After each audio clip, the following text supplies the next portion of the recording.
Monsieur le ministre, Binta Diagne de RFI. Je viens donc compléter la question de mon confrère. Dans un entretien à l'AFP ce matin, le porte-parole du Front de libération de l'Azawad a affirmé, je le cite, « Le régime va tomber tôt ou tard et que l'offensive par ailleurs du FLA va se poursuivre ».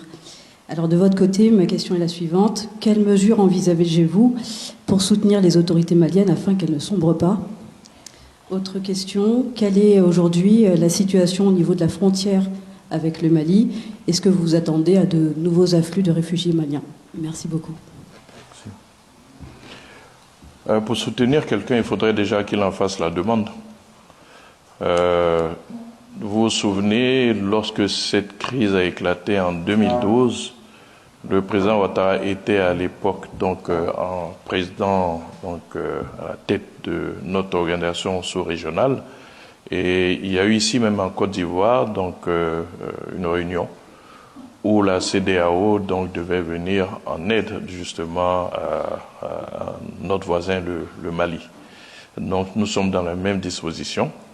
La CEDEAO, dans le cadre de la sécurité globale de la sous-région, a prévu une force en attente.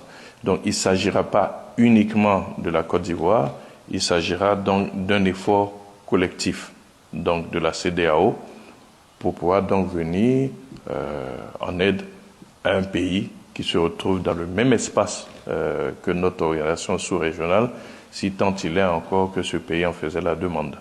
Donc voilà ce que je peux vous répondre en ce qui concerne cette question. Est-ce que nous attendons à des afflux de réfugiés? Oui, avec tous les réfugiés que nous avons déjà eus.